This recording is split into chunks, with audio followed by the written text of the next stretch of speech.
anthropology is incredibly interested in culture, cultural studies, which is an interdisciplinary discipline, if you will, with influences from lots of different places, but usually sort of falls within the humanities, is also very much focused on culture.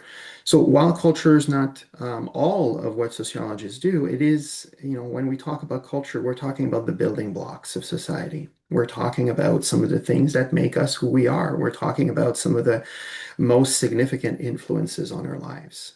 The cultural group or groups that we belong to, the cultural environment in which we live, even if it's, where it's not quote unquote our sort of principal culture, but we are immersed into a different culture because we've moved, because we're visiting, because there's been sort of cultural shifts. Culture plays a really significant part in our lives. So it is really nice place for us. Historically, when you're taking, introduction to sociology, oftentimes, not always, but oftentimes culture is the first sort of substantive topics. I will make a note that, a different way to teach introduction to sociology would squeeze sometimes one or two additional weeks in between the first lecture and the culture lecture. And that is the a theory lecture that would go over sort of in more detail, the history of sociology and might sort of lay out the history of sociological theory from Marx and Durkheim and Weber and Du Bois all the way until sort of more modern times. And then there can be also a full lecture on sociological methods that speaks about how sort of sociologists are doing their work. At the University of Toronto, both here and at Scarborough, UTM do things just a little bit differently, but they have the one semester. But both Scarborough and U of T, St. George, sorry, have the two halves. We have the two parts to the introduction to sociology, and because of that, the theory and the methods are covered in the SOC100H, which is the sequel to discourse. And so it doesn't mean that methods and theory aren't going to come into play. It just means that we are not doing full deep dive weeks on them at the onset, and we get to sort of jump right into culture and talk about this substantive topic. So I want to start with a sort of an engagement activity a little bit. I'd love to hear from some of you, or many of you, truthfully, about some big questions. If we talk about culture in a Canadian context, and we say, what does it mean to say I'm Canadian? And that may not apply to everyone here. Not everyone may have that identity that says I'm Canadian. But for those who do, what does it mean to say I'm Canadian? And for everyone, what are your views or perception of what is Canadian culture? Right? Like when we talk about culture in the context of sort of Canada, and we want to sort of try to explain or discuss or define or tackle or, say what counts or what is Canadian culture, what are some things that come to mind? What are the kinds of things that you associate or you think about when you think about Canadian culture? Give people just a few moments here. Okay, thank you, Katrin. Canadians seen as polite and nice. About, yeah. Yeah, no, sorry. Yes. For some food item. It's really interesting, right? The two first comments are about niceness and also sort of this kind of stereotypical, but sort of stereotypical view that Canadians are apologize a lot. Uh, that we're quick to sort of diffuse situation, for example, by throwing a sorry in there. So food, yes, poutine comes from my neck of the woods, Quebec. Canadian culture can be isolating. So now that's quite different. But yes, Canadian culture can be isolating. So we're talking about like the impact that Canadian culture might have. Means you have the ability to take part in your own religious belief and cultural activities, but you must abide by Canadian Constitution, Canadian laws. So really, really in-depth answer here, Jana, that there might be a tension sometimes, but may see also there's space for different people to pursue different kinds of cultural activities, but there are these boundaries. Would we talk about the Canadian Constitution, Canadian laws as a type of structure? We would. When we talk about cultural beliefs, including religious belief as a type of structure that impacts, people's lives. and shape sort of the choices they make, we would as well. Maple syrup, I like that as well. One of my favorite news story, right, from the last 10 years was sort of a hundreds of million-dollar theft of maple syrup. Ended up making a Netflix sort of documentary about it, a news story that traveled all around the world. Yes, maple syrup famously. Both us in the northeast part of the US. It means holding a Canadian passport, having a permanent residency. Yes. Okay. So, like, how do we define that? And so, permanent residency, Canadian passport, so citizenships. We're going to get into that a little bit later, but that's certainly there. Winter sports, sports, our sports inventions, diversity, tolerance, diversity, not the US. I mean, that's very perceptive, truthfully. So yeah, that a lot of the Canadian identity, and Martin Lipset, Seymour Lipset, is a figure that you don't need to remember, but I'm mentioning this again. When I mention names, is sort of a cue. If you're interested in this topic, it's with a name and with sometimes a topic, it's easy to find more information. But Martin Seymour Lipset wrote extensively about how Canadians perceive themselves. And one of his findings, and this is a few decades old, but it's been replicated a number of different ways. A lot of what Canadians identify as uniquely Canadians are things that, in fact, they think are distinctive from what they understand the US to be. So, in other words, there's a certain element of the Canadian identity that's defined in opposition or in contradistinction to the perception of the US. Now, Martin Seymour Lipset at the time, this is again a few decades ago, mapped out that people across the border were much more similar than different. But that is a really sort of important piece. The Americans define themselves by sort of American exceptionalism, many of them, and sort of the US is special and different. But in Canada, oftentimes, and Canadians define themselves as different than what they see on, in their depiction of the US through the news, through media, things of the sort. So Toronto Raptors, the sports teams, Goose, or some of the animals, are famous iconography, influenced by many other cultures, like Shmi's. That's quite true. Part of one of the things that's a distinctive sort of feature, and distinctive doesn't mean it's unique out of the 200 plus countries in the world, but distinctive means that it's not a feature that it is something that is separates you from the majority or from like the scope of sort of the where the most of the places are, is that we're a country that's largely, although not exclusively, made of people from lots of different places around the world. So there is a higher level of cultural diversity just from who is here and how people got here, than you would in many other countries around the world. So some people are using chat to ask some questions, and then their colleagues are helping them. That's very nice. Languages, English and French, sports, seasons. I love that. Yeah,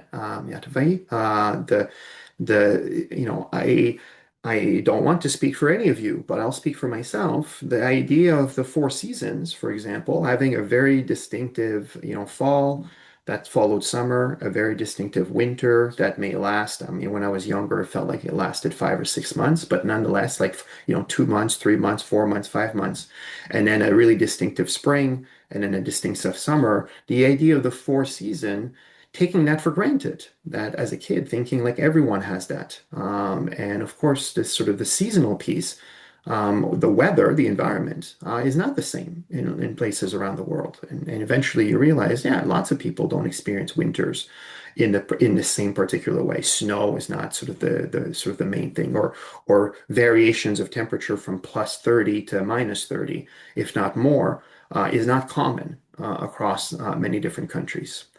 Multiculturalism, a few people are mentioning, a blend of other cultures, absolutely. Good point, Anna. To be Canadian means to share values, multicultural identity. I really like that, Kate. That's nice.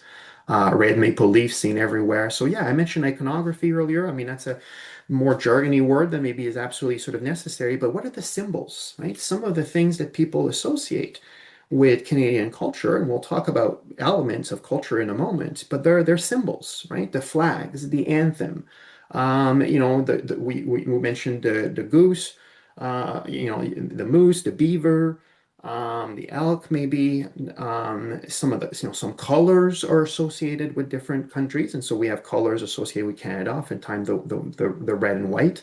And yes, the red maple leaf as sort of a sort of a unique symbol that is associated with Canada. We're the only country who uses the red maple leaf in this particular way, but every country has their own sort of symbols that then becomes identity marker, or and if not identity markers, then they become symbols of sort of particular countries. It can mean legal citizenship, it can mean belonging to a share. I really like that, Jaden. So there might be sort of the formal legal definition, which which has very specific and very tight boundaries, and in a way might be difficult to sort of navigate, and a really big thing if people aspire to be in that category and eventually do get there. But then there's this other element of belonging, and that's a really big word. An aspect of believing you're Canadian, not just being born, living, having family in Canada. Um, but there's people from Alberta and Quebec who are Canadian citizens proper, but don't view themselves as Canadians. Yeah, and this is very timely, Russell. I mean, the news story just within the last 48 hours, the Alberta separatist movement says that they have 301,000 signatures that has crossed the threshold in order for them to be for measure to be put in front of the population for Alberta to separate. The next step is the courts because there's been some contestation on whether or not Alberta citizens even have an ability to sort of separate even if they want to. And so that will be adjudicated in the courts, at least for the next little bit. But yes, it's a good point. The Western alienation, separatist movements of different kinds, and other groups, frankly, who might be living within the borders of Canada, but who don't have as their main identity, and frankly may not have identity at all, the Canadian identity for a variety of reasons. And some of that has to do with sort of local kind of politics and local cultures and feeling like, some of the things that happen more broadly in terms of the country is not reflective of their values. It's not reflective of the norms they hold dear. So a few more. Canadian cultures includes aspects of sports, media, economy, blend of Indigenous, French, British immigration traditions. I really like that, Addie, emphasizing multiculturalism, inclusivity, friendly and inclusive. Uh, Canadian cultures means multiculturalism. So multiculturalists come back a couple of times here, not MAGA, right? Although, the Maple Leaf MAGA movement, sort of people who are there's a sub a section, a cross section of Canadian citizens. I believe, I mean, it varies a little bit, but the last sort of survey I saw was sort of in around the 10 to 12% who find a lot of affinities with the Make America Great movement from the US, and who would aspire to be part of that and who wants to see something similar in a Canadian context.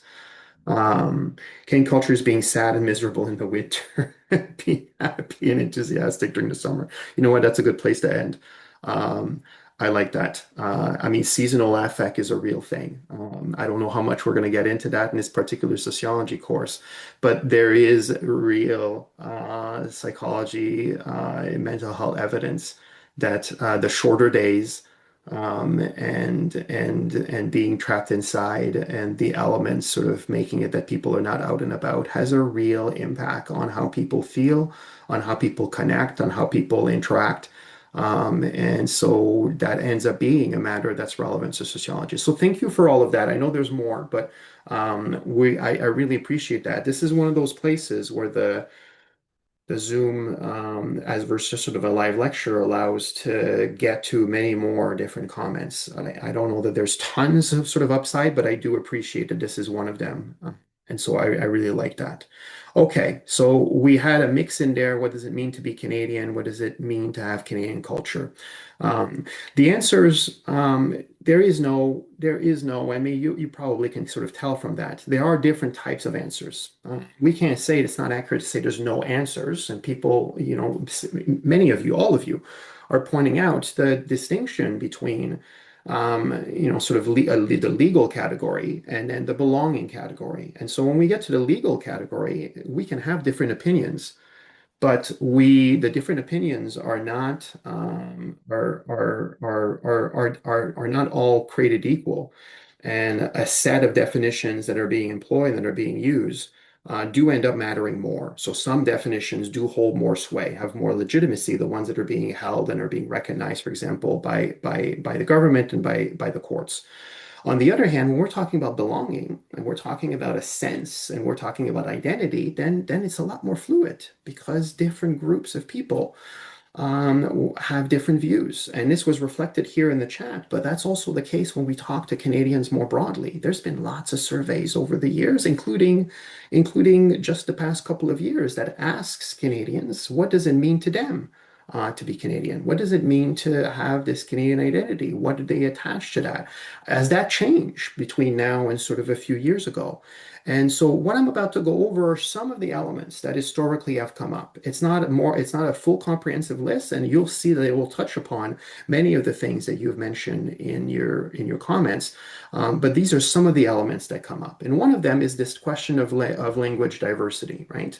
We have we have, and this is not, again, entirely unique. There's lots of places around the world where there's multiple languages that are coexisting, that are recognized officially and that are being used widely by different members of the population. But this is a distinct piece of the Canadian landscape. There's really the existence of the indigenous languages and French and English speaking, but also increasingly, not just sort of recently, but over the last 150 years, increasingly number of languages that are being spoken. In the 2021 census, and that's the last sort of census that we have. I don't know how much the census would have come across your desk or your attention in other courses. So I'm not going to go too deep into it now. But the census is the once every 5 years Government of Canada survey that's meant to survey the entire population.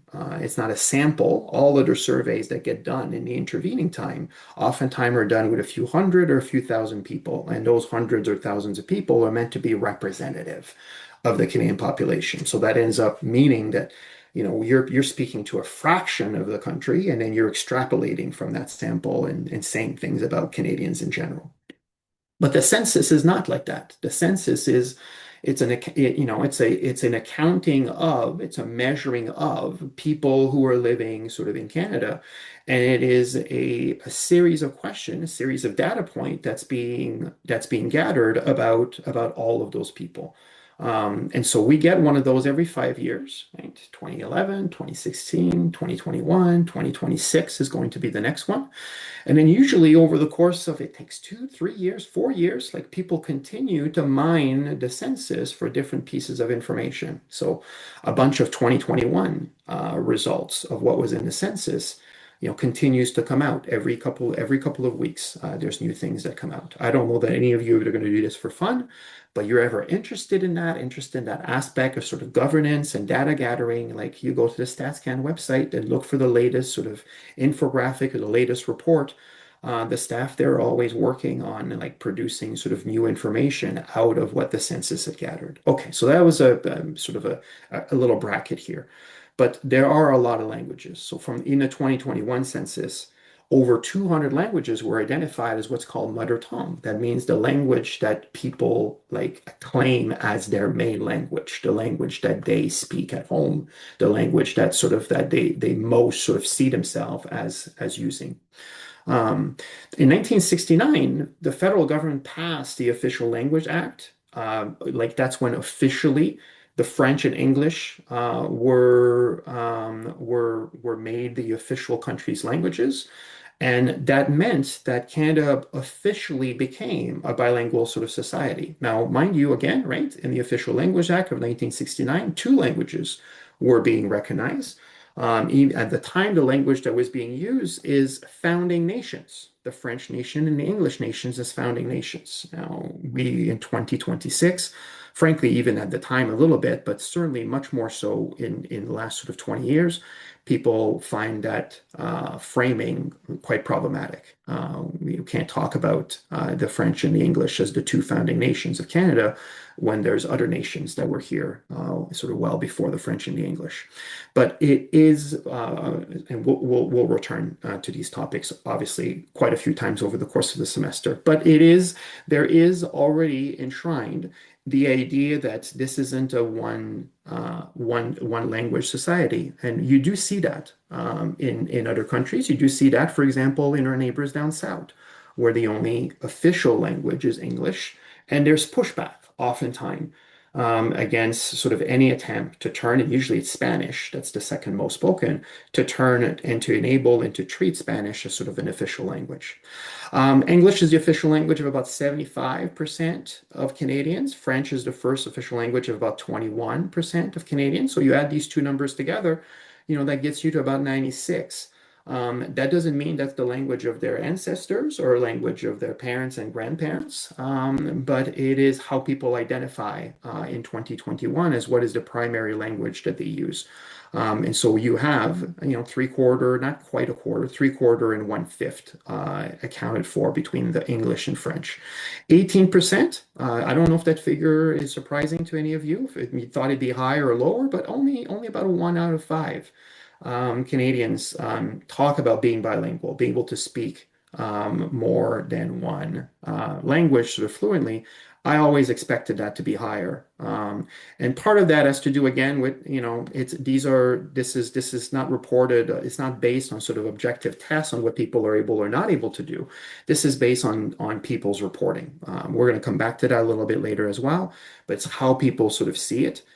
If they see themselves as bilingual, maybe they don't see themselves as bilingual if they're only able to say a few things, or they feel like it's very rusty and it's not a language they're using on a regular basis. But nonetheless, I wanted to flag that because to me that's always a bit of a surprising finding. Indigenous languages in Canada, there's many of them. I have a graph here sort of listing some of the principal ones. Inuktitut, a little over 27,000 people in the last census sort of speak that. Cree is not just sort of one mono language, but there's different sort of variants. So we talk about Cree languages. That's nearly 27,000. And then from that, Montagnais, Dane languages, Ojibwe, you're talking about 4,000, 6,000, 3,000 Ojibwe languages, Mi'kmaq, just 2,500, Blackfoot, less than 1,000. And there's many more that are reaching where you've got under 100 people, in some cases, under 10 or 15 people, and then in languages that there's only a handful of individuals still alive who can speak it. A very memorable moment for me when I was an undergrad and I was taking a psychology course and on intergroup relations. And the faculty member, the professor that was teaching, was into language conservation. That was part of their research. And what they were talking about is, and this is, it's a few decades ago. I don't want to age myself too much, but we're talking about the mid 90s. But the professor wasn't doing this alone, but as part of a large team, part of what they were doing is trying to go to different indigenous communities, and they were trying to record, speak to the elders and trying to record and some of the languages in order to preserve them. You had a trend, and you continue to have a trend, sadly, of languages dying out. A language dies out, it becomes extinct, oftentimes when the last remaining person who can understand and speak the language passes away. And language is so intrinsically connected to culture that the loss of language is the loss of some aspect of culture, and not an insignificant sort of aspect of culture. And so there has been variant amount of attention on language extinctions. And there has been efforts, primarily within communities, not from outside, but primarily within communities, with some help from outsiders, of trying to sort of preserve and record so that there's possibilities of individuals who were raised, in a particular cultural group, but who did not learn the language, to be able to pick up the language at sort of a later time, that it's preserved and it's there. So indigenous languages sort of in Canada. My next slide is speaks to um, sorry, I should have put the content in there that you had a chance to take a look at it before I move forward. Um, a few things, a few notes. Some slides have a little bit more content on them, supplemental to what's sort of in your text, but the idea that languages reflects different cultures, different identities. The part I didn't mention specifically here is that a lot of indigenous peoples' cultures are oral cultures. And so when a language becomes extinct, or when there's a very, very few number of people left who can speak the language, that becomes problematic in a different way for another layer, another level, than cultures who have a really strong written, or recorded kind of component that can get passed on from one group to the next. Okay, so we beyond speaking about official bilingualism, or beyond speaking about the diversity of indigenous languages, there's more than 4.5 million Canadians who speak another language than English or French, or indigenous languages at home. Some of those folks are bilingual, and some of them are not. But there are, and this is again from the census. I give you the source, not because you're going to be asked about that, or or remember numbers of how many people are speaking Urdu, how many people are speaking Punjabi in Canada. I'm giving you this graph as sort of to give you an overall sense that we're talking about really significant groups of people, right? I mean, in some of these languages, in Canada, we may be the second, third, or fourth place where there's the most country where there's the most people who speak a particular language. We have 500,000 people in Canada who will speak Mandarin, 500,000 Punjabi, nearly 400,000 Cantonese, over 300,000 Spanish, nearly 300,000 Arabic, and then Tagalog, the Persian languages, Urdu, Russian, Korean. These were in order. They're in rank order of the number of people, but the list, of course, continues all the way until we reach 200 languages. So if you're curious, you want to see, how many people are speaking language X or language Y, you have the information on this slide to be able to look that up. But what this is meant to encapsulate, the takeaway from this is there is a lot of language diversity in Canada. And that language diversity is connected to what we talk about when we talk about the diversity of cultures. We talk about cultural diversity. So this graph here, also from the 2021 census, talks about how people identify in terms of their ethnic or cultural origin. This is the term, this is the phrasing in the census. It doesn't say what is your ethnicity. It says what is the ethnic or cultural origins that you identify yourself as. And then people select from these groups. And then, at the end of the day, there's some people also have and are choosing more than one. But these are some of the findings. And so the size of the bubble represents the number of people who do that.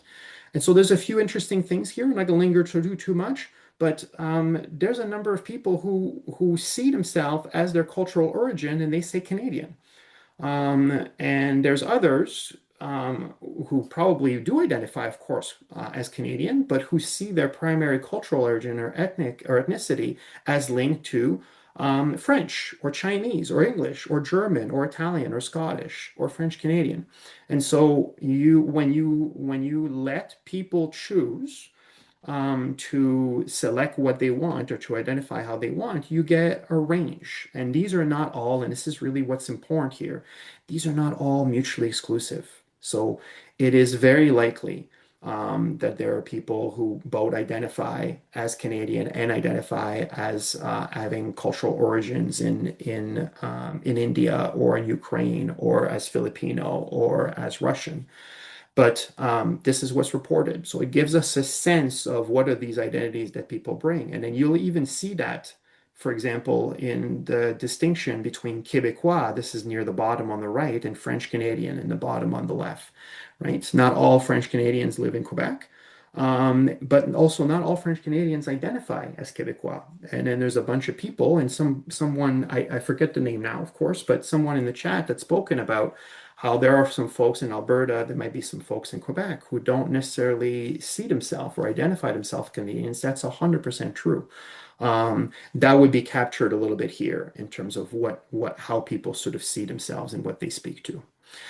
And on the cultural diversity side, it's not just a feeling. It is something that's measured in different ways. Now, it's a really interesting topic. How do social scientists measure cultural diversity? Like, you can ask people, do you feel like this is a diverse place?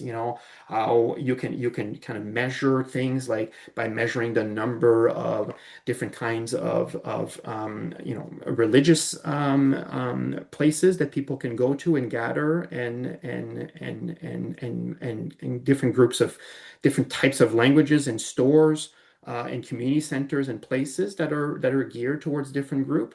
One of the ways in which cultural diversity is measured is what's called the ethnic fractionalization index. I mean, it's a bit of a mouthful, but really what it does, it's very quite simple. It's the probability that two random people, taking two people at random out of the whole country of Canada, and what is the likelihood that these two people are from the same ethnic, linguistic, or cultural group?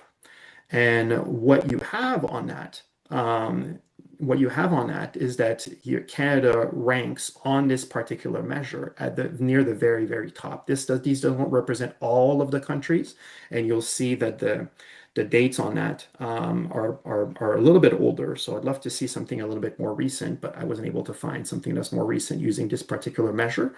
But what this illustrates is if you go on the left side of the graph and you have countries of Japan and South Korea and Iceland, Italy, Denmark, Ireland, Norway, Australia, and United Kingdom, is that the chances of having two people who are not from the same ethnic, linguistic, cultural group is quite low. So that it means that those countries are relatively homogeneous. Homogeneous means that people identify as being members of the same cultural group.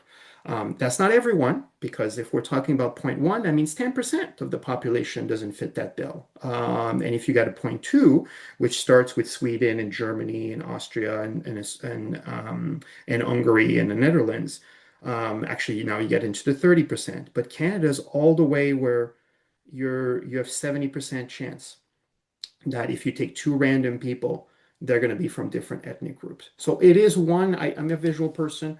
It is one graph. It doesn't do everything, but what it does, it is a measure that says concretely that there is a very, very high significant amount of cultural diversity in the country. And because of that, when we say it's a defining characteristics, and a lot of you, I don't know how many, I lost track, but at least 8 or 10 or 12 of you spoke to that. There's a lot there's a lot to it that this is the case. And then the piece that's also connected to that, the term that gets used, is the term multiculturalism. And so multiculturalism is something that lots of people associate with Canadian society. And Canadians have views on multiculturalism, and they're not all, not everyone has the same views of it. Our 2022 survey, so this is not the census, but the 2022 survey found that about 64% of Canadian describe multiculturalism as really important in the Canadian identity. And that was a pretty significant shift. That was a pretty significant uptake from the 2012 survey and the 2015 survey on the very same question. So this Environix is the firm that did this. And they went back and used the exact same wording, because wording ends up mattering so much when we talk about surveys, like how you word things that have an impact and how people sort of respond. But using the exact same wording 49% in 2012, 54% in 2015, and had gone up to 64% in 2022. There has been discussions. So 64% is a big number, but it also means that you have more than one third of Canadians who don't see multiculturalism as very important to Canadian identity, right? And so you see that played out.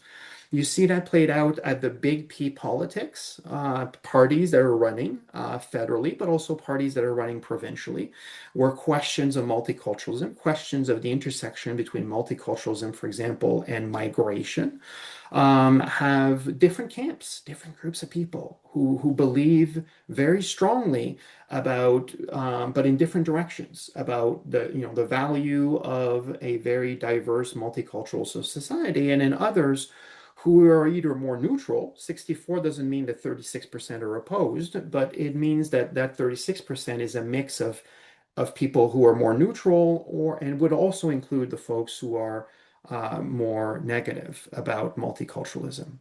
Multiculturalism isn't just sort of a quote unquote like a way in which individuals kind of make sense of what goes on around us.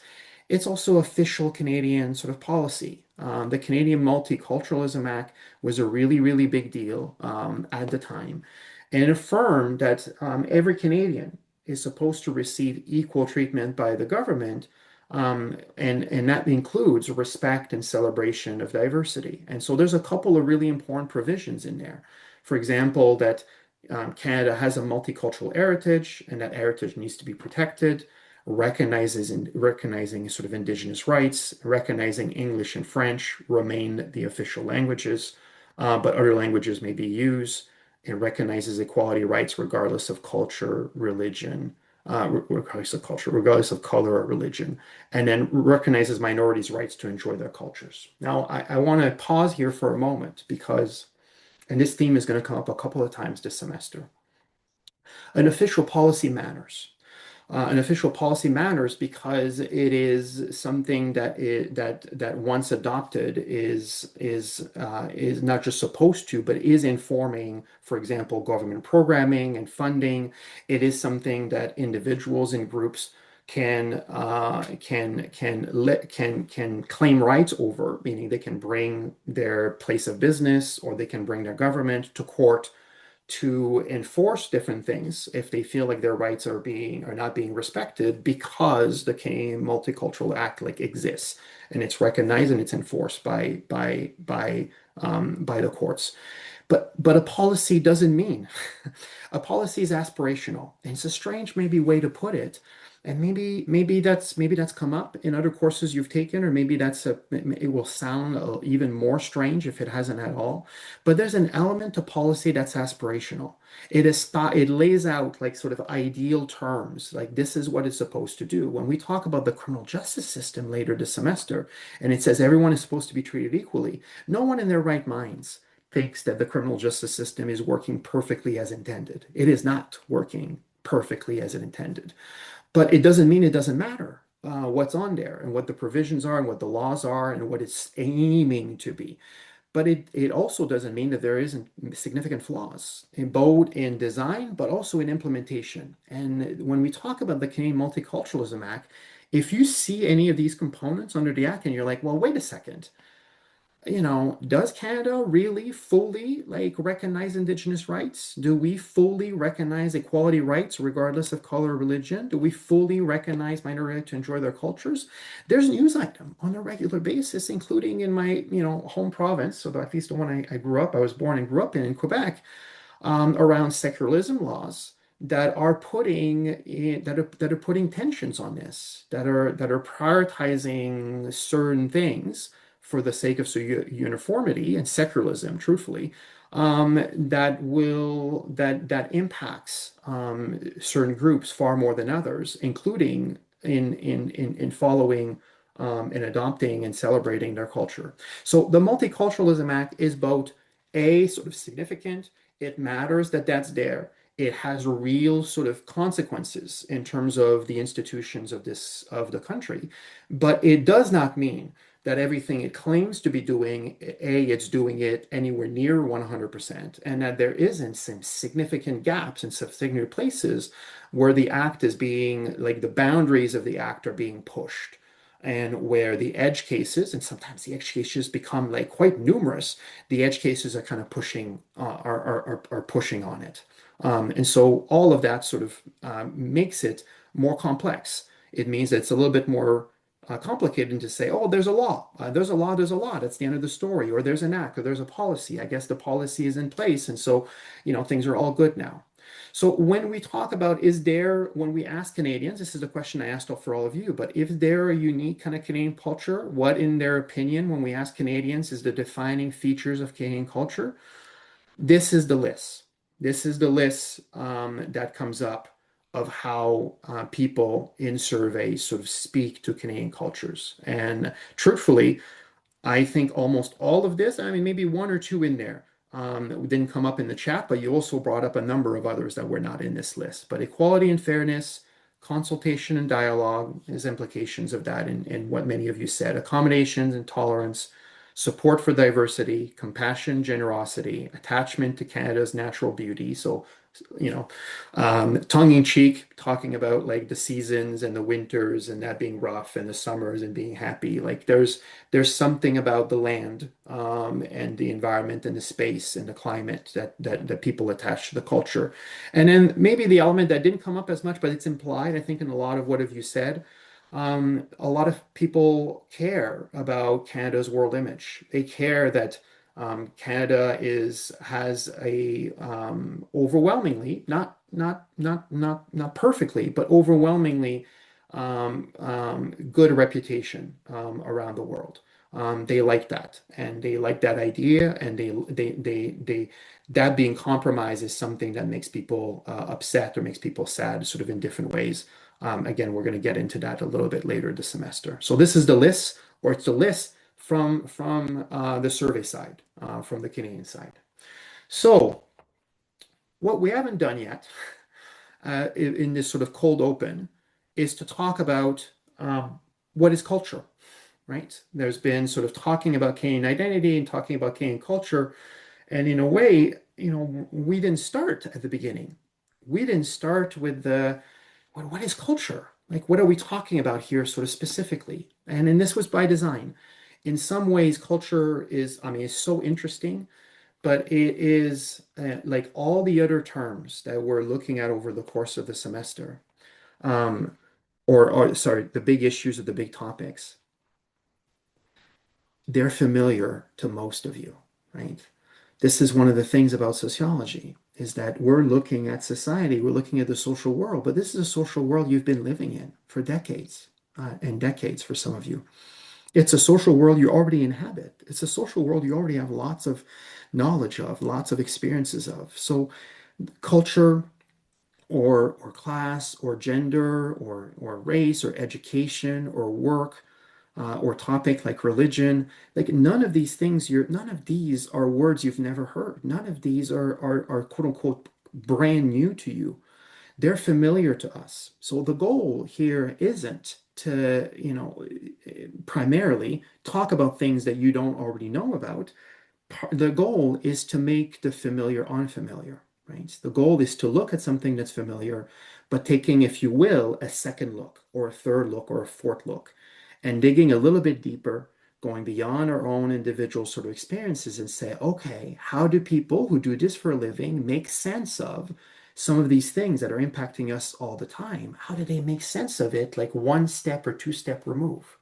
When they're trying to sort of make sense of not just Canadian culture, but they're trying to make sense of, like, if we're going to talk about Canadian culture, part of that is relational. Part of that is like we're talking about Canadian culture, but we're talking about Canadian culture versus American culture or versus other European cultures or African cultures or South Asian cultures or Oceanic cultures or Northern Asian cultures. South American cultures. There's so many different pieces, so that if we're trying to make sense of culture in a more local context, we also are doing that, at least from a social science perspective. We're doing that because we're situating this thing, culture, in a much broader scope. So now that we've talked about cane cultures at least a little bit, we're gonna go back in a sense to the beginning and talk about what culture is. So lots of definitions out there. This is one really kind of nice definition that lots of people use, but you'll see different sort of variations out there. Culture refers to knowledge and language and values and customs and this isn't always included by everyone, but material objects that are passed on from one generation to the next. It's things in other ways that you pass on to your children that you picked up from parents and family members. It's also things that you pick up when you move, when you travel, when you visit, or you move to go and live somewhere else, and you immerse yourself into a different cultural context.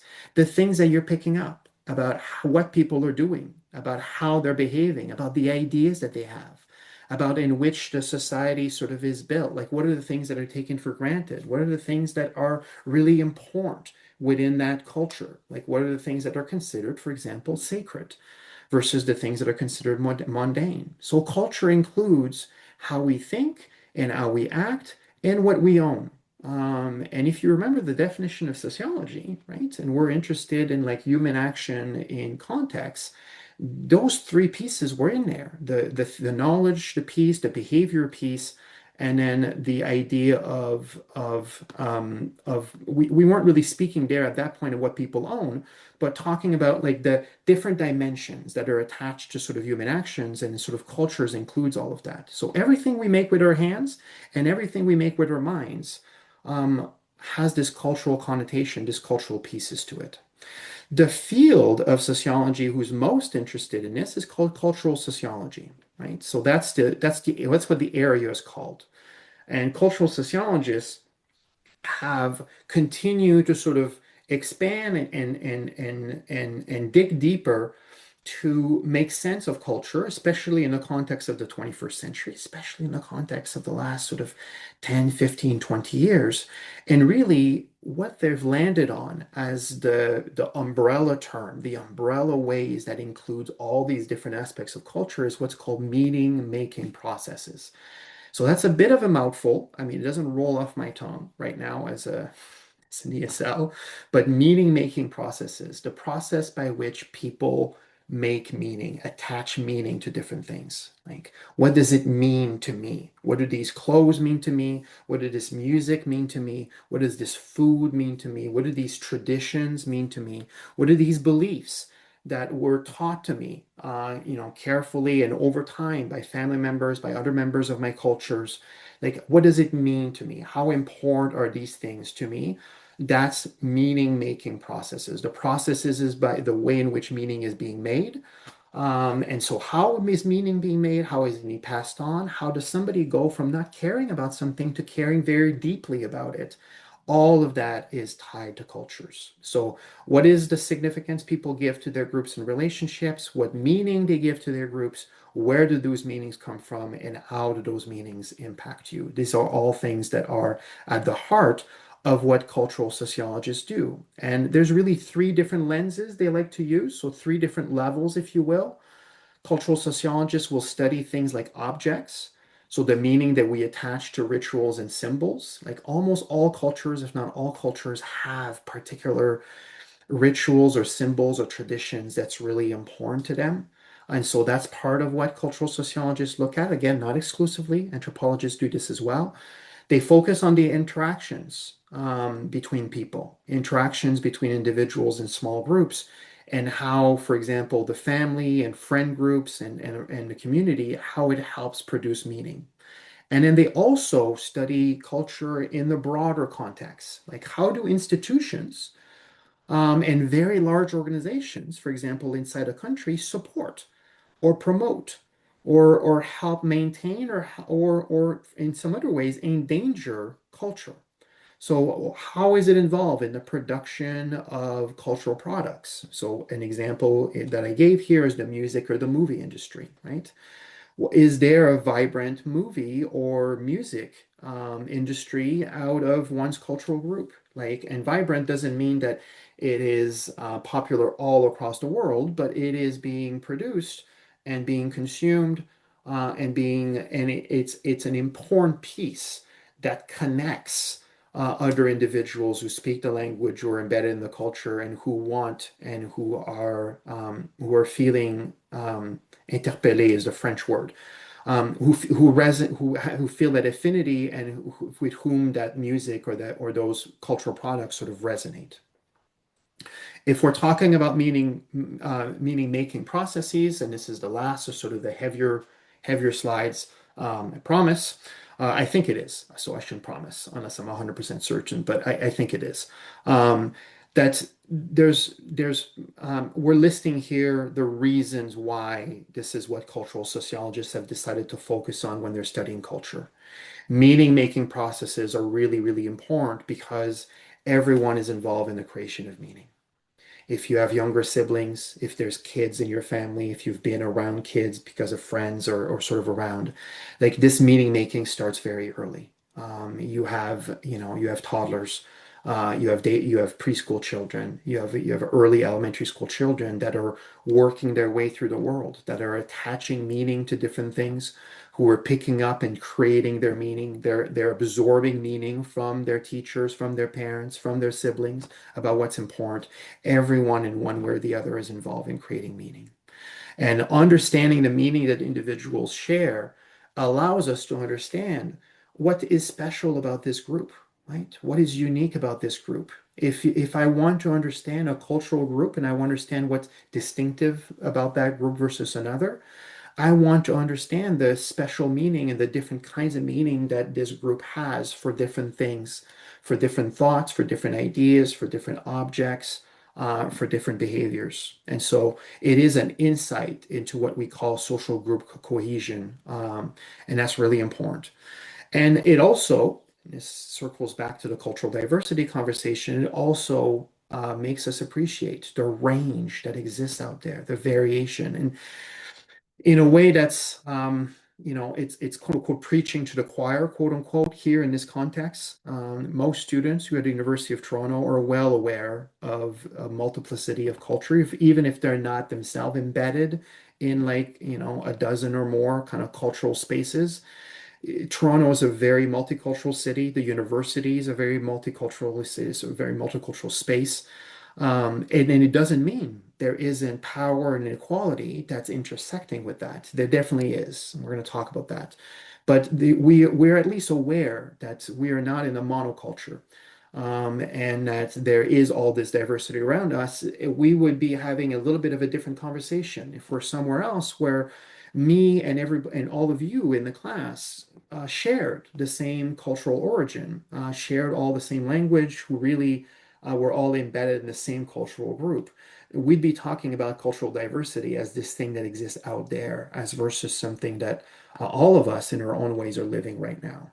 And so we have the cultural diversity piece, but the meaning making also allows us to see the fault lines. And what I mean by fault lines are the places where cultural ideas, cultural beliefs, cultural practices can come and do come into conflict with one another.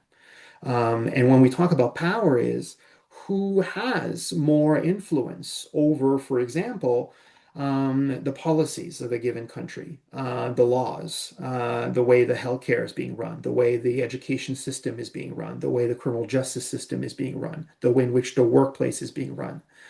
You have cultures who have these differences, and sometimes these differences can coexist quite nicely next around one another, and sometimes they merge and ideas pass from one to the next. Obviously, that's all good. Well, I shouldn't say that's all good. People will problematize that for different reasons, but that is also another phenomenon. But there's certainly cases where there's conflict, and the conflict are not waged by always evenly matched groups, but some groups have more power, have more influence. They have more of a say in the ultimate decisions that are being made, in the resolving and adjudication, for example, of these conflicts. And so, for all of the reasons, the meaning making process is really, really important. I'm looking at the time. I'm going to do one more slide, and then we'll take our 5-minute break. We're doing pretty good in terms of where we are, probably running about sort of 5 minutes behind, but I think that's okay. Um, so let me get through one more, and then we'll take a short sort of pause so you can rest your ears at least for a few minutes, and I can take a drink of water.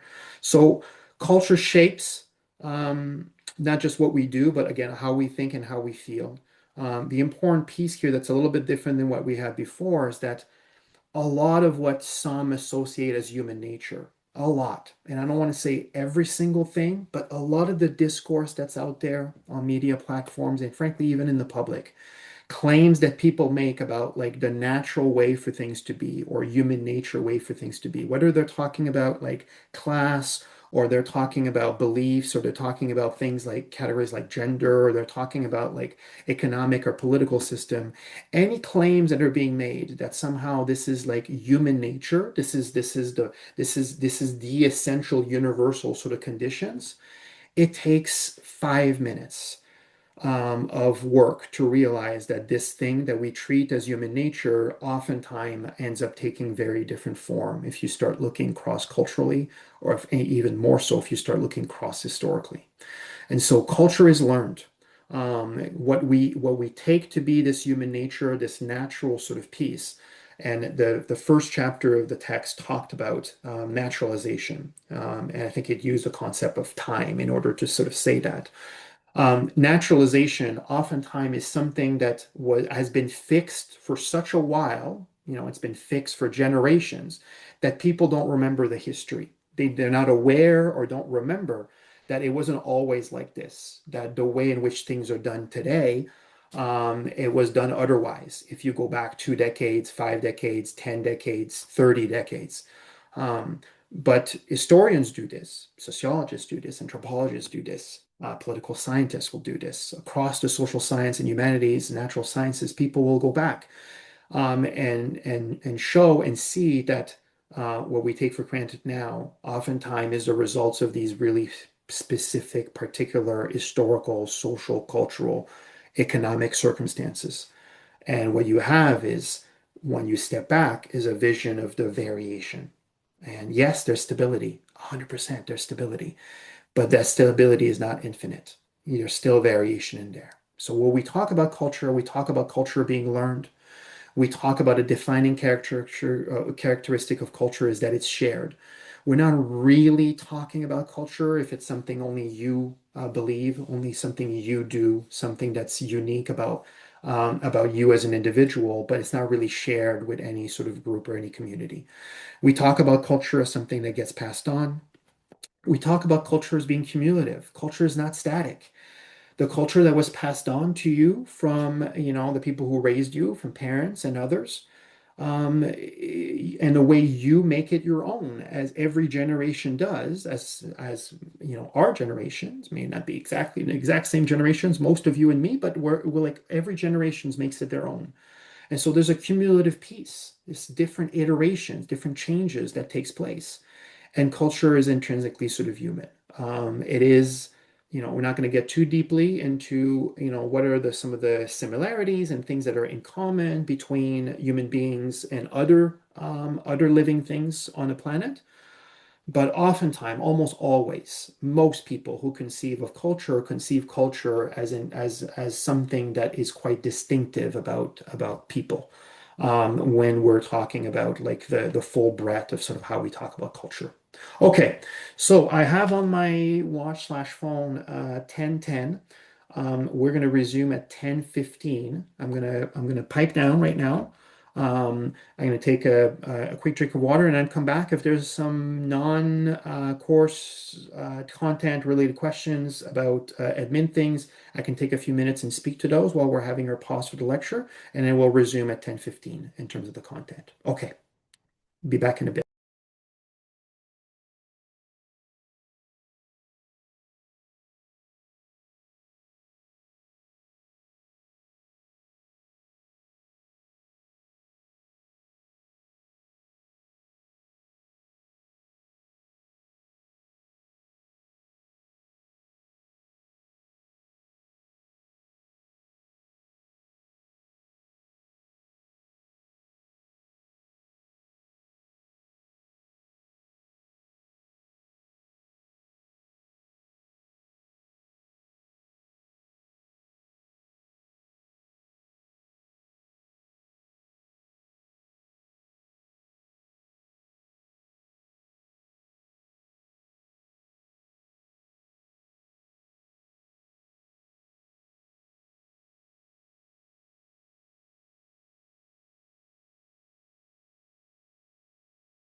Yeah, and one, two questions Um, I can speak to. Yeah, go ahead. Hi, sorry, can I just speak out my questions? Yes. Okay. Um, uh, the first thing was like I missed the beginning of the class, so I didn't catch anything you were telling about the tutorials or the reflection questions. But I saw that I missed the first one. I didn't know it was that quick. Is there a way, can I still submit that, or I'm just gonna not be able to do it anymore? Um, it's designed so the reflections are there. There's more of them than you need. So if you know, there's a number of students who join the class after the first lecture, or for a variety of reason wouldn't have been able to do the first one. You're still able to do enough to get full marks. You have to do 10 and there's 12 of them. So you'll be able to do the one for today and then the ones for, forthcoming weeks. So the first one's done, but there's still more than enough And for what you need going forward. what exactly are there? There's some prompts that we have to do, like answering Yeah, the reflection questions, because I yeah, didn't see anything. that will become clear after watching the first lecture. Like that's where it's explained.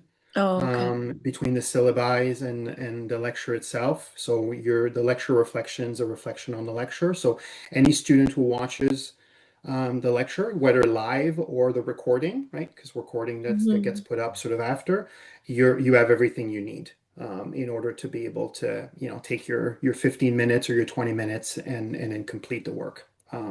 So we're like that. Yes, there's a prompt and then the prompt links to the content from the lecture, and the instructions are on the slides that you can also Okay. see. That's like uploaded onto Quarkus. Okay. And sorry, was just one more thing. You said something about freebies in the tutorial or something. Yeah, the tutorial is 5 out of 6. So if somebody wasn't able to attend tutorial today or misses tutorial, next week or the week after, like in order to get full marks, you need to submit 5 tutorial activities. For lectures, it's 10 of 12. So that's the Mhm. built-in flexibility. Obviously, if somebody is, it's the summer because of the twice a week. If somebody's sick and they're sick for a week and a half, then they end up missing 3 classes where the system won't happen. The flexibility built in won't be enough. So a student will want to reach out and then we'll work something out. I know that like, in a regular semester, you're sick for 4 or 5 days or a week, you miss one class. In the summer, you're unlucky, you miss 8 days, maybe you miss 3 classes. So Mhm. we're going so quickly.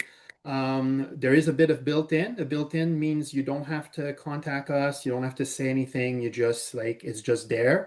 But if you need more, then you reach out. You reach out, and we sort something out. Okay. Thank you so much. Welcome to the course. Okay, I'm past time. I did see one other question by DM. I guess I will speak to that now. Just it doesn't make sense for me to punt that to 30 minutes from now. But the deadline for the week one for the discussion board, what I had said in lecture is 2 weeks. Is that the board would remain open for a minimum of 2 weeks. So if a board for a lecture on May 4th, that means it's at least open until May 18th. But I think I gave even a few more days than that. But the deadline for each board is listed right in Quarkus. When you look at the discussion tab and you look at the different boards, the deadline's listed right there. So minimally, commitment is that at least it's open for 2 weeks. And then it may end up being a little bit more than that. The reason they close is so we can give credit. So once a board closes, then all of the people who've participated in that board will start seeing credit roll in, and then after that, you'll see, you'll get an update every week on new credits that come in from participation you did 2 weeks ago, and then you'll be able to monitor your own progress. Okay, so we are moving into the second half here. We just talked about some of the defining kind of characteristics of culture, and I want to sort of provide just a few more sort of broad base on that. One of the distinctions out there is between what's called material culture and non-material culture. It's not the most important thing in the world, but I've been sort of speaking on this a little bit the first hour. Culture is not, it's both the ideas, the beliefs, and things that are more abstract, like values and language, but it's also the things that people make. Culture is also like the way in which, different you go to from one place to the next, and people are wearing visibly different kinds of clothes. Or who have different types of sort of technology that they're working with, or that their homes look a little bit different, that the architecture looks different, that the art that they produce looks different. One, when it's visual, physical thing, we're talking about material culture. And when we're talking about things that are more abstract, we're talking about non-material culture. That language is useful so that you can talk, when we talk about culture, you understand that it includes sort of both of them. And then there's a little bit in there about how culture is learned. I spoke to this sort of more informally in terms of the kids, but a lot of it you're picking up through formal passing on and teaching and coaching and passing on ideas. But a lot of it is get picked up more innately than that. It gets picked up from imitation, from observation. Kids and new people to a cultural space are picking it up by observing, by imitating, by picking up cues from what they see with their eyes. It's they the taxonomy of macro, meso, and micro is something that is not just important to culture, but something that will be important all semester long. I don't know how familiar all of you are with this. I wanted to put just a quick slide on that here. When we talk about culture being learned, we are talking about three levels. The micro, anytime we talk about micro, and I say we as sociologists, social scientists, even beyond that, but I won't speak to fields I'm not an expert in. The micro is talking about interactions you have with other individuals. It's you with strangers, it's you with friends, it's you with families, it's you with coworkers. That's micro interactions. Meso is groups. Meso is an organization. It's a place of business where you work, where you volunteered. It might be a team that you're involved in. A classroom at, like this class at University of Toronto. That's an example of sort of meso. The University of Toronto is a large organization. And so that counts as sort of another layer of the meso. And we are picking up in our networks and through these organizations a bunch of things having to do with culture. But then there's also the macro, which is the broader systems. When we talk about macro, we're talking about the impact of, for example, the laws. We're talking about the impact of sort of the political regime, the economic system. We're talking about the impact of things like the criminal justice system or the healthcare system on on our lives. And if we're talking about culture specifically, we're talking about the impact that these things have on cultural ideas. So people move across micro and meso and macro spaces, and across all these different spaces, then they're influenced by different things. People in different classes and different walks of life, and of course, different generations, have what's called different cultural repertoires. Now, this is one place I'm going to skip ahead just a little bit because this is well covered in your text. And Swidler is somebody who most extensively wrote about cultural repertoire. So you can think about the next sort of two slides as sort of a bit of a summary of what's in your text, sort of on the topic.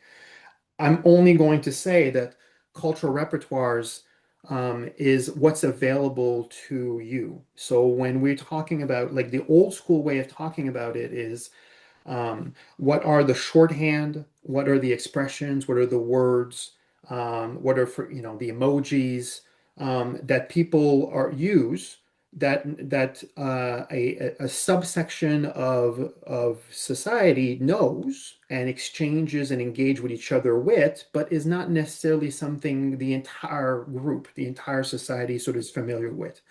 So there's endless videos, right? That highlights this, that highlights the disconnect sometimes between generations, that older generations don't know the meaning of a number of different words that are more recent that people are using now.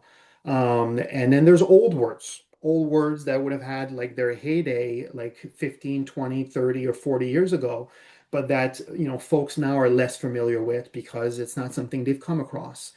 That all would fall under cultural repertoire. In a sense, cultural repertoire are those resources, or those sort of like the inside jokes, the inside language, the inside shortcuts that a group has to speak to others of their really small inside group, but is not necessarily familiar to others. And the reason that matters for sociologists, other than being a really kind of cool phenomenon, that you can see, you can sort of map out the different ways in which people are speaking, like they're almost their own lingo with one another, and they have their own ways of being with one another, is that you have also inequality and conflict that comes along with that, right? You have conflict between sometimes generations at the workplace because people don't have the same expectations for what work should look like and what people should be doing or not be doing in the context of work. You have those same conflict in the classroom. But you also have that intersecting with power. Like you have people who understand and have learned the cultural repertoires of people who are in positions of authority in their lives, at the community level, at the work level, at the school level, in their social group, and they're able to mobilize the cultural repertoires of those who have more influence or more power in order to make inroads with them. And then there's others who sometimes feel outside. Either they don't know the cultural repertoire or they don't know how to mobilize it in the right way. And so then not having that cultural repertoire means that they're excluded a little bit, at least socially. So the details of what's really interesting about this is sort of in the examples. And the intergenerational piece is sort of the easiest to kind of go to for that. So I've talked about this already. The notion I delivered this content earlier.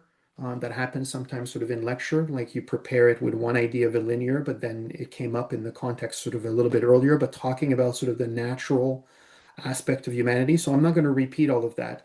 The only new word here on this slide, which I think is pretty cool, it's a cool phenomenon, is the idea of culture shock. And so culture shock is what we use to describe the moment where somebody is faced with something that's very different to them, something that makes them, at least temporarily, makes them uneasy. Culture shock doesn't need to turn into cultural, for example, disgust. It can turn into eventually cultural appreciation, but at the initial stage, there's something really that makes them uneasy about it. And so that might be the way in which members of different cultures, what they eat, what they wear, what they say, how they engage with one another, how they treat people, how they treat strangers, how they, treat or raise their kids. It could be any number of things. Probably an easier go-to is, customs around hygiene, customs around food. Those are some of the ones that people most often bring up if they've had experience sort of traveling around the world or going to different places or sometimes moving to different places where like, I can't believe this is how people do it here. I can't believe people eat this. I can't believe this is what people believe. These are all examples or expressions of culture shock. So you have that culture shock. This is linked to the natural piece. You are most likely to experience culture shock as an individual the more you took your own cultural background as the default, meaning like you had a relatively little exposure to significant cultural diversity. It doesn't mean you had none, but you had relatively less exposure. The more somebody is aware that we live in a big planet where there's lots of different people who do lots of different things, who believe different things and engage in different things and eat different things and have different kinds of social arrangements, then the less likely somebody is to experience culture shock, or at least a very, very high level of it. It will likely be sort of less. So there is that relationship there between like, if I'm going to be shocked, it's because it's unexpected. And it's unexpected because it's unfamiliar. And it's unfamiliar, it's because I haven't seen it or I haven't heard of it. I'm not sort of, it's not something I knew. Once you're familiar, once you have a broader sort of expectations, then there's less shocks that comes along with it. So that's kind of the neat little relationship between these things. I said a lot about language earlier. I said again, a few of the kind of content that's here linearly in the slides is something I spoke in a little bit more detail at the top end when I talked about language. But I do want to say a few more things that's really important. Again, this was emphasized sort of in your text, but language, our understanding of language is really, really, really important. So Russell's just sort of put in the chat here that sounds like cultural repertoires is a kind of like subculture in the broader culture, intergenerational. Something like AV be considered cultural repertoire, a separate culture entirely relative to American culture. Yes, I mean the idea of so there's two things connected there. So first of all, thank you for that. Second, the notion of a subculture versus counterculture versus completely distinctive culture has to do with the relationship between the cultures. So a subculture is a term that's normally used to talk about a culture. I mean, you put it there. That's you talk about culture that's embedded within a broader culture. So there's a dominant culture at play, let's say in the land, in the space, in the geography that somebody is inhabiting, and their own cultural beliefs or their own cultural practices are not part of that dominant culture. They're outside of it. Maybe they're outside of it and appreciated. Maybe they're outside of it and rejected. Maybe they're outside of it and marginalized. There's different kinds of relationships that are possible. But in order to talk about subcultures, you're talking about something that's happening within and under, quote unquote, the dominant culture that's there. Cultural repertoires would fit to talk about elements that are immediate signifier from one person to others that we're both members of the same cultures, that we are speaking quote unquote the same language. And I'm not all talking strictly about like language as in English or French or Spanish or Mandarin, but we share this background and this knowledge that allows us to use these shortcuts and speak to one another and identify each other as having something in common. That can hold for that, and absolutely it can hold for as I said a few times, it can hold for things like in the intergenerational piece. But it won't be just age. The cultural repertoire gets applied to differences in political affiliations, differences in different sometimes between gender, age, certainly different, racial or cultural sort of background group, but different religion. But beyond that, it will also apply to people who are member of, who are embedded in different hobbies, who are, for example, really into, I don't know, tabletop board games. And they are in the hobby and they collect and they go, they're a consumer of that. That's material that they consume on sort of social media platform, and they have language to speak about games, about different types of games, about different aspects of it. And so whether or not we're talking about, I don't know, Pokemon, or we're talking about the Harry Potter fandom, we're talking about like K-pop Demon Hunter that I had on the screen on Monday, these fans, especially embedded fans of any of these elements, have and can have a small community, an affinity-based community within it, out of which a cultural repertoires will develop. So that would be more specific examples of what that looks like. Okay. Language um, shapes and really is dependent on our understanding of reality. It's really important, and it's hard to sort of overemphasize this. Language doesn't just describe. Language, in the way in which most sociologists think about it, is language shapes how we see the world. This is a version of what you call something matters. What you call something doesn't describe an individual or describe an act. It actually shapes how we make sense of it.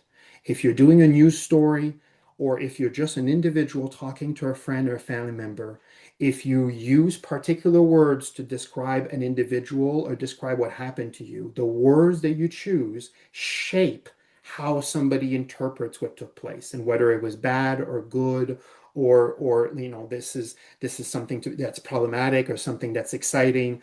Like, word language is not just there to mirror reality, but it influences our perception of reality. The example that was used for me a long time ago is to talk about The difference between calling a group of individuals freedom fighters versus calling them terrorists. Again, it's the language around that has continued to sort of be to evolve and to take on like layers and layers of meaning over time. Um, and from a criminology perspective, talking about putting the label on someone of deviant or putting the label on someone of criminal, as versus this is a quote unquote good citizen that made a mistake, but they're not really like they're not a deviant, they're not a criminal. It matters. Teachers know this self-fulfilling prophecy that like labeling in their minds, but even out loud, labeling kids as problem makers or difficult kids or challenging kids, it's not just a descriptor. It ends up it ends up influencing and impacting those kids and other kids' behaviors and affect. So education, which we're all part of, we're all in this field of education right now. It's a context where we learn new language. We learn new words, and we can talk as a law student, as an engineering student, as a nursing student, as a sociology student. We learn more and more domain-specific language, and as we gain more of that language, more of that vocabulary, we can explain and we can talk about, we can communicate on ever more nuanced and complex aspect of a phenomenon. I was not trained as a nurse. I was not trained as an engineer. I was not trained as a lawyer. And so there's some of the vocabulary from these fields that I've come across over the decades, but there's a lot of that vocabulary that's unfamiliar to me. Not having that vocabulary means that there's limits to how I can talk about those topics. There's a limit about how I can point to complexity and nuance because the knowledge that I pick up comes along with words and labels and vocabulary to sort of be able to speak of it. So language, as we gain in our toolkit to speak of things, we gain in our ability to describe what's out there and what's taking place.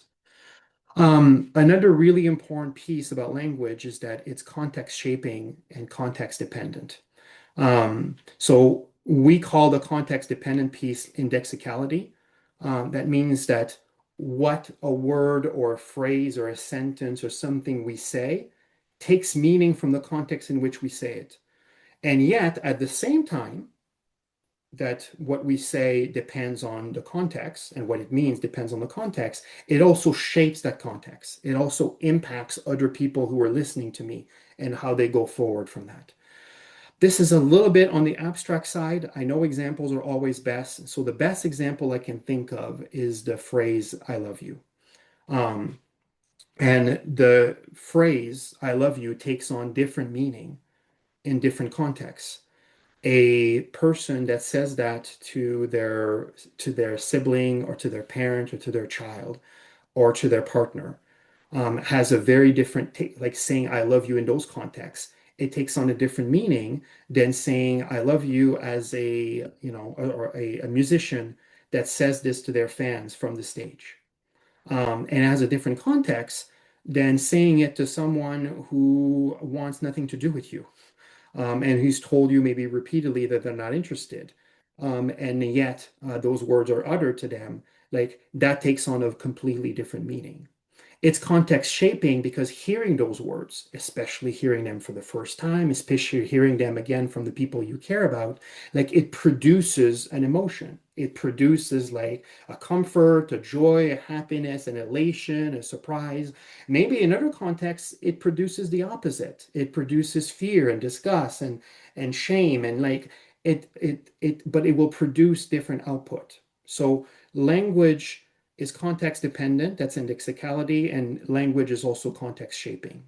Language contains ideas, and your text goes into that quite a bit. It contains ideas about all different aspects of society and the use of particular words. And again, all of you are familiar with this, right? Words that are unacceptable in different contexts, words you can speak with friends, but maybe your parents or grandparents don't want to hear those words.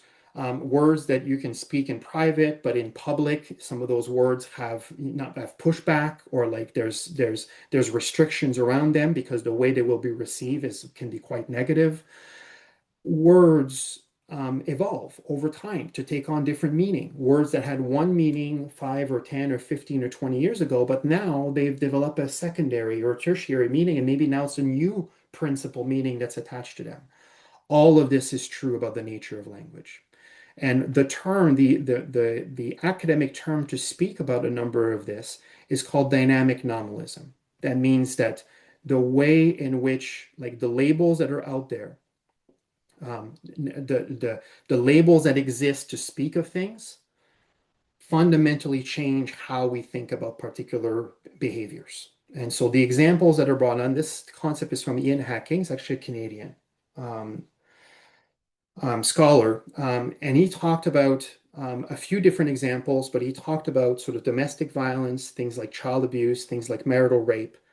It's not that these phenomenons did not exist hundreds or thousands of years ago, that there weren't people hurting other people like that would fit those definitions now, but these terms did not exist.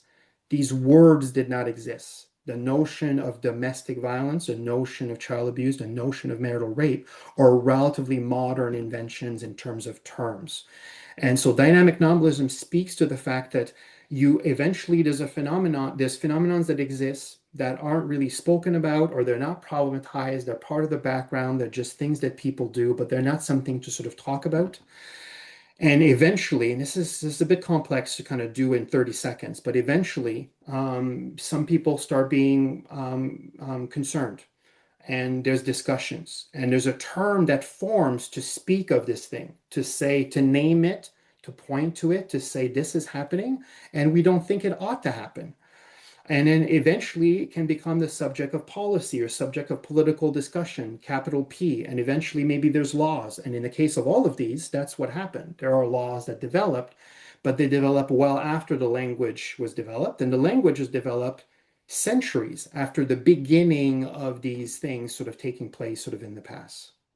A different way to sort of speak about this and to speak about language, I guess, is the end of sort of the language piece, just in terms of sort of the more abstract, is this notion of um, how it plays out through different types of work. Lawyers use language, right, to try to convince people and paint a picture of reality so that a judge or jury or whomever they're speaking to sort of sees it and understand it and sees like the way in which they're trying to frame it. And different lawyers on different side of the argument will be using different language to try to paint and convince their own version of reality. That's almost the exact same thing politicians are doing, right? Using language to sway publics and marketers that are selling all kinds, like thousands and tens of thousands of different kinds of products and services, persuading potential customers to buy their product and services, using language to speak to needs, to speak to wants, to speak to aspirations, to tap into particular emotions and get people to sort of do something that otherwise they may not be doing. Language is a very, very complex thing. I'm just sort of really scratching the surface, but it's at the heart of what we talk about when we talk about culture. And then earlier, I already had mentioned this. I'm going to move through it more quickly here. I talked about the danger of extinction for languages. When we talked about the North American context, settler colonialism, which we'll discuss in more detail sort of later, but it is one of the reasons why so many of these indigenous languages have been under threat for a very, very long time. The formal sort of government policy was to eradicate, was to replace indigenous languages and indigenous cultures, what would quote unquote Canadian or Western European culture, not implicitly but explicitly. The dangers of extinction I spoke about earlier. The proper academic term to talk about that is cultural amnesia. So you have that here. In 2019, the UN declared it as the International Year of Indigenous Languages to try to bring attention to this phenomenon of the danger of extinctions. The numbers at the time, this is global, this is not just in Canada, this is not Canada just specifically, but 3,500 languages were in danger of extinction, meaning that there's a real possibility that the languages will not survive to the next generation. So when we talk about explicit, what I'm speaking to here is the Canada's residential school system, right? The kind of the goal of assimilating Indigenous people. This is a cultural topic because it's not just a cultural topic, it's also a topic that will intersect with other things we'll look at this semester, but it is cultural assimilation. Um, Cultural assimilation is removing children, for example, from their families and saying families in this case don't know best. We want the state to be in charge of these kids' education. We want to be able to teach them what we believe are the right values and the right norm and the right language. And so we're going to forcibly remove kids from their families, 150,000, based on sort of the most reliable accounts that we have, were separated from their families to attend over 130 residential schools across Canada. There has been lots more in the news, um, in the public discourse about this, um, in especially since the Truth and Reconciliation Commission. But I want to say over the course of the last sort of decade or decade and a bit, um, it was a topic most students knew very little or nothing about. Teaching on this, I want to say 15 years ago, 18 years ago. Now, usually students have heard more on it. And in fact, increasingly out of elementary school and high school, there's been some exposure, at least those who have been in the kind of the Canadian system. So we'll circulate back. This is a big topic, but it does intersect with culture in a very significant way because these efforts were an effort to replace one set of cultural belief by another. It's really at the intersection of what I'm calling here culture and judgment, and really also at the intersection between culture and power. And it's encapsulated in the word called ethnocentrism, which is a word maybe some of you have heard, maybe not for others, but briefly. It's the tendency to judge other cultures through the lens, through the standards of our own. And almost exclusively, when we talk about ethnocentrism, we're talking about people who put their own culture at the top of sort of a pedestal, at the top of the pyramid, if you will, and then they judge other culture and how close they are to their own. So cultures that are close, there's some differences, but they share some, many or most of the norms and values and ways of being and the way in which sort of they see sort of society being organized are ranked sort of just below. And the further a culture is from one's own, the more negatively it's looked upon. That's ethnocentrism. On the other side of the danger for that is prejudice and discrimination, right? Of thinking like my culture is the best, all the other culture are below that, are subpar to that. And that is very much was at play and continues to be at play today, but was at play in the rationale for the residential school program. Cultural relativism is the other side of that continuum, right? If we think about the intersection between culture and judgment, where ethnocentrism on one hand is like I judge every other culture through the standard of my own, and oftentimes as sort of negative. Cultural relativism is on the other end of that continuum that says all cultural practices can only be assessed or made sense of in the context of that culture. There is no supraculture or interculture piece that allows us to say, like, okay, practices in this culture over here, or this culture that is not mine, are problematic. If internally to that culture, this is a practice that's accepted and that's present. The term for that is cultural relativism. And so they work on both sides of the continuum because they're both at the extremes on this intersection between culture and judgment. One is I judge all culture by the standard of my own, and the other one is I can never judge any culture on any aspects of it. The problem with the first one is, in many ways, to students, is oftentimes more obvious, which is discrimination and prejudice, and gets intersected with some of the sort of very awful things, including past history and current history of what happens here in Canada. But on the cultural relativism side, there's a problem with that side of it as well, is that it is largely incompatible with any notion of universal human rights. So if you, as an individual, or people around you believe there is, or there ought to be, a handful of things that, irrespective of one's cultural background, irrespective of where in the world one lives, everybody should be entitled to some basic human rights. And there may not be agreement about exactly what that list is, but the idea of that list, the idea that everyone should be able to X, Y, Z, and some other ones, that's really incompatible with mostly incompatible with cultural relativism. Because if there's some cultures where those rights are not recognized in that particular way, you don't have the grounds to say that's not okay. So I have two illustrations here. I mean, they're doing work only in terms of a visual cue, but for ethnocentrism, there's the gentleman here says we're a very tolerant society, but if you don't behave like us, quote, you can go back to where you bloody come from. So yes, we're all very tolerant, unless that tolerance means any kind of acceptance of any form of diversity. Like we want you to assimilate cultural assimilation. I use that in the context of like forced assimilation on indigenous people by the Canadian government and some other institutions that are present at the time. But that language is also applicable when we're talking in the context of migration. There is, segment of the population, segment of politicians that whose vision is that if people are going to come to their country, whatever country that might be, that they will assimilate to the values and the norms and the ways of doing things of that country. And so that is very much, again, at the heart of ethnocentrism. On the other side of it, we've got a quote. This quote is from Shireen Ebadi. The idea of cultural relativism is nothing but an excuse to violate human rights.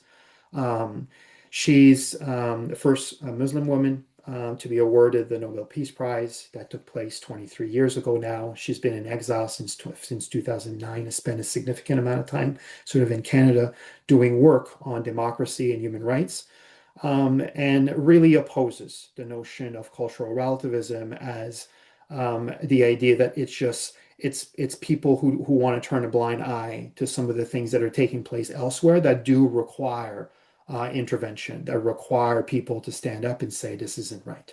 So I'm not here. This isn't, of course, that's not the mandate I have to convince you that we need to be, X degree from ethnocentrism or X degree from cultural relativism. It's a description of this sort of continuum for culture and judgment where individuals and groups fall somewhere in there.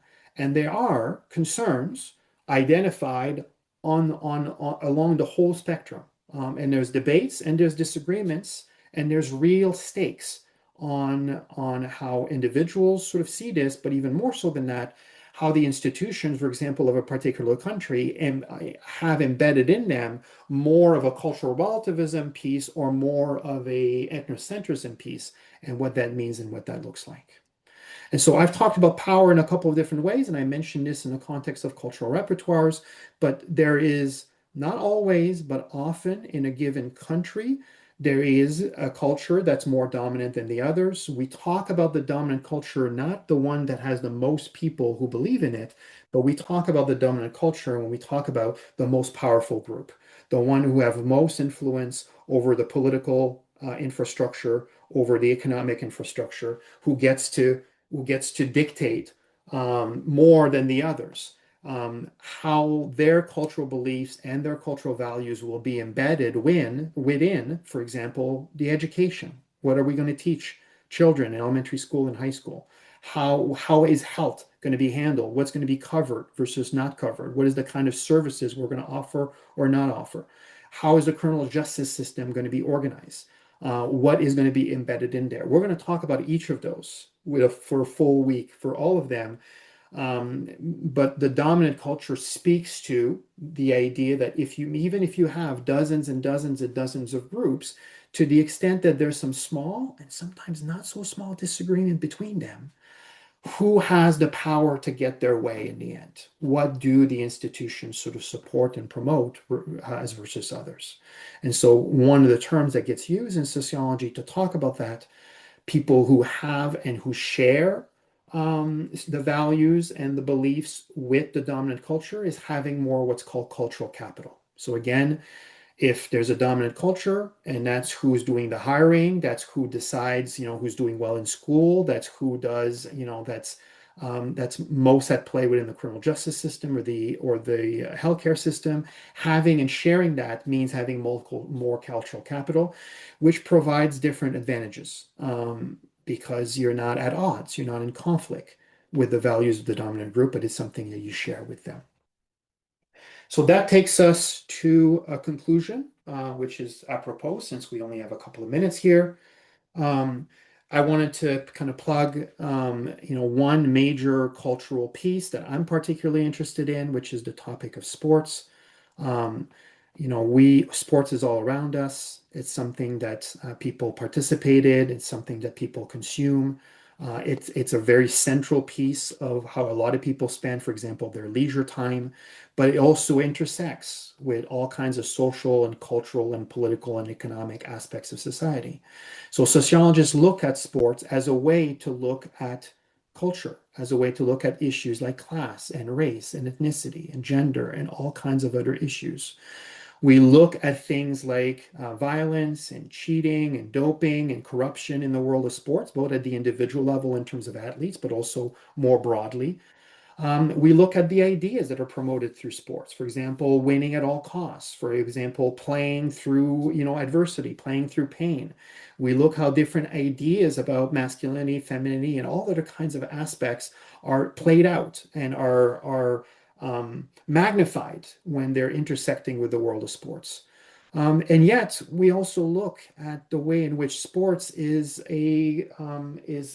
something that people gravitate towards because it makes them feel good, because it gets them to, to feel alive, to push themselves if they're participating, to make friends, to make community, to experience competition, and to the joys of sort of like succeeding and achieving something, and then the lament in the pains of sort of losing a match or losing a game. It is a very big phenomenon. It's very pervasive. It's all around us. Sports is increasingly globalized and commercialized in a dominant form of media. And so it is a really interesting cultural artifact. And each culture oftentimes has sports that are particularly important to them. And the big, big events, some of the biggest events in the world that bring sort of a lot of eyeballs from cultures from all around the world are oftentimes sporting events, such as some sort of various World Cup, including the World Cup of Soccer and the Olympics, World Cup of Soccer, which is of course taking place in North America this summer, including a number of games being hosted in Canada. So in summary, we've got culture this is the structure piece, going back to the structure element of structure and agency. Culture provides a number of constraints, a number of limits, a number of boundaries that influence how we navigate the world. It restricts certain options and certain choices for different people in different contexts. But culture also is enabling. It provides us with all kinds of, and this is back to the notion of meaning, it provides us with all kinds of meaning, all kinds of possibilities. And in a multicultural environment, it provides all of us navigating through the city of Toronto, even if some of you are not physically in Toronto right now. I'm not physically in Toronto right now, hour and a half out. It allows us to navigate the city, and there's many more different options and choices that are possible because of the diversity that exists in the city. But even within particular cultures, the cultures opens up aspirations. It opens up and exposures to sort of certain ideas and values and beliefs and ways of being. And so it's not just a negative force, but it is also a positive force from a structuring sort of perspective. And that's why we call that the two faces of cultures. Culture is not static. I've mentioned this a few times. It changes. The conditions on the ground change. It changes because there's new discovery, including technology. It changes because of innovations. Every new generation pushes the boundaries and creates all of this new cultural ideas and cultural products that either become small iterative changes, meaning it's small, like progressive, small changes that take place, progressive meant in a non-political, non-pejorative way. But sometimes the innovations is quite significant. It's like almost like a cultural revolution. There's a break. There's a before and there's an after. There's a gap between the generations or between groups of people that came before and after, because there's been a really significant transformation. And cultural changes happen through diffusion. This is the connected piece where sometimes culture that's made in one area or for one people or for one group, it has an impact elsewhere. Other people make it their own. Other people, use it, transform it, blend it between these external cultural products and then their own locales. But cultural products go beyond these borders. And then finally, I had and this is sort of a summary piece. These are the different things that the sociology of culture in summary can look at. They look at practices, they look at social interactions, they look at signs and symbols, they look at culture sort of broadly as systems of classification, instruments of power. This is a one slide summary of sort of today's lecture. So the reflection for this lecture is I want you to take one idea from the lecture that either change or challenge how you think about culture. I want you to explain that idea and why it matters. That's the prompt. The rest of it will look very familiar. It's the same sort of setup or parameters, 200, 250 words, submitted by the evening just before our next class. And so that means, so not the evening, sorry, just before next class, which is Monday morning. So with that due, that's the time. That's all I have. The only other slide I have, which you'll be able to read when I sort of upload the packet, is we have a tutorial that starts in 10 minutes. The lecture reflection. I don't know why I put Sunday in there. That's incorrect. I'm going to change that. It's Monday morning at 9. um, the reading for Monday, and that's all she wrote. So I hope, I hope you have a good day ahead, a good end of your week. I look forward to continuing chatting on the other side of it. I'm going to go back to the other slide. Yeah, a reminder that all of these will be up, um, and they'll be up within an hour and a half. You'll be able to get your hands on the full set. So I will see some of you in tutorial next because one of the TAs was unavailable. So I will see some of you in a little bit, but otherwise, happy to chat, reach out, general questions about the course. I will show up. I'll try to show up a little bit earlier on Monday, 20 minutes before, so I can answer some questions before class. I hope you have a great weekend. Cheers. Hi, Professor. Sorry. I was just wondering if I could because I just have one question. I was wondering if I could just get it off right now.